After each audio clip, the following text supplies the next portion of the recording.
Walked in on my wife and my son's best friend. What happened next shocked everyone. It was a Saturday, and the house was quieter than usual. The kind of quiet that feels heavy, like the air's been thickened with unspoken things. I didn't expect anything unusual that day. I was just looking forward to a lazy weekend, maybe catching up on some TV or getting a few things done around the house. But, as with most things in life, what I thought was going to be a peaceful afternoon turned into a nightmare. It all started with a phone call from my son, Tyler. "Hey, Dad, I'm gonna be out with Jake for a while. We're grabbing lunch and then heading to the park to shoot hoops." Tyler and Jake had been best friends since they were kids. They were inseparable.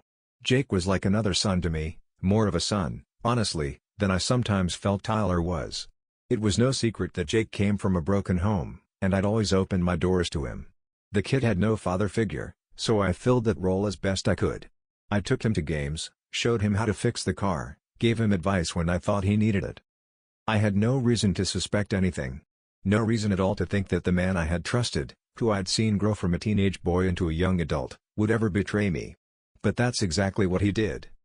It was just after lunch when I came home early. I'd left work unexpectedly, and since Tyler and Jake were supposed to be at the park, I thought I'd have the house to myself.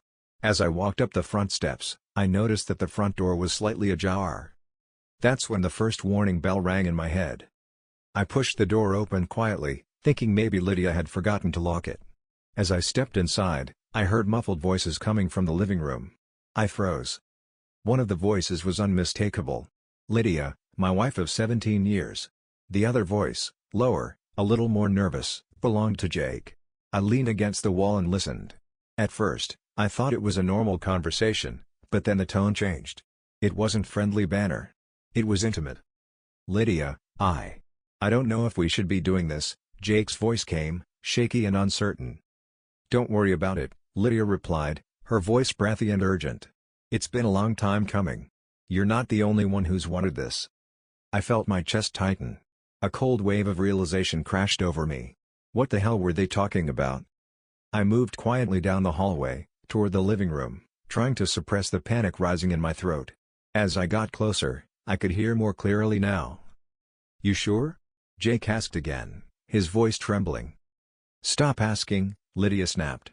"Just do it." My blood ran cold. I had no idea what was happening, but it was clear now that something wasn't right. I reached the doorway and peered inside, just enough to get a glimpse of them.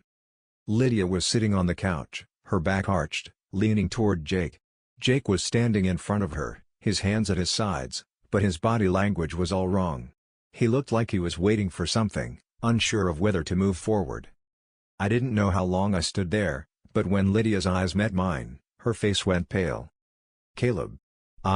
She started, but the words didn't come out. And then, it hit me.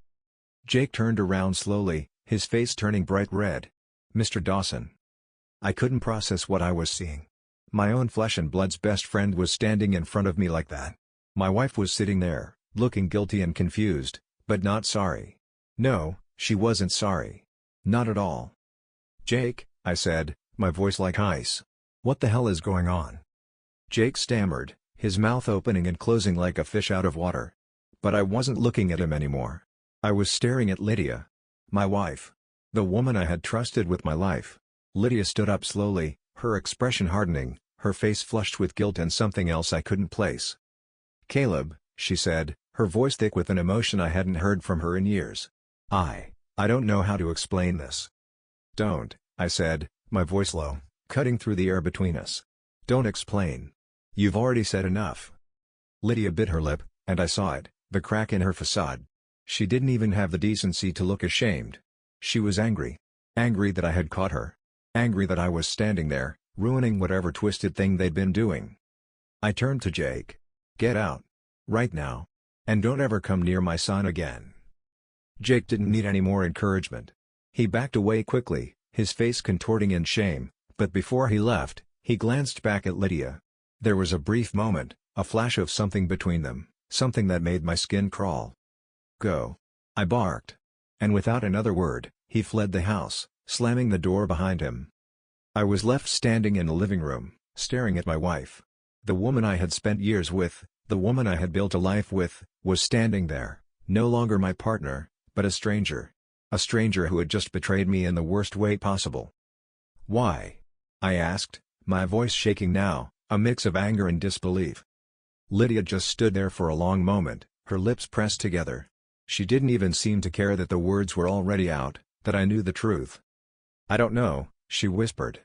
"It just happened." "You don't know?" I said, laughing bitterly. "You've been sleeping with my son's best friend, Lydia. My best friend's son. How long has this been going on?" Her face flushed even deeper. "It started a few months ago," she confessed. "I didn't mean for it to get this far, Caleb. I swear to God, I didn't." "But you did," I shot back. "You kept this secret. You—" I cut myself off, not sure what I wanted to say next. The pain was suffocating, too raw to be anything but a jagged knot in my throat. "You think this is some kind of mistake, don't you?" I said. "That it was just some moment of weakness, but that doesn't explain what just happened. That doesn't explain what you were about to do with him in my house." She flinched. "It wasn't like that. It wasn't. It wasn't about you, Caleb. It was about me and Jake. We had something. Something we couldn't ignore anymore." I couldn't even look at her. My vision blurred, and I turned away, pacing the room, trying to figure out how the hell I got here. How had it all gone so wrong?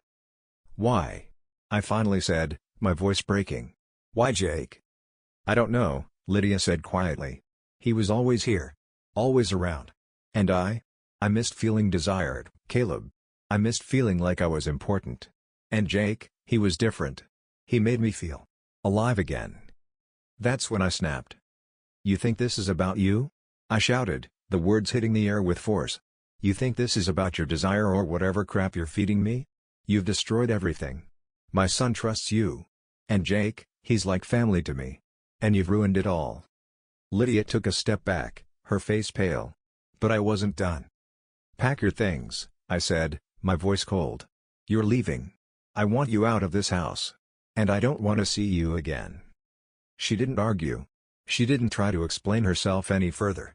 She just nodded, and a moment later, I watched her pack her bags. As for Jake, I knew this wasn't the end.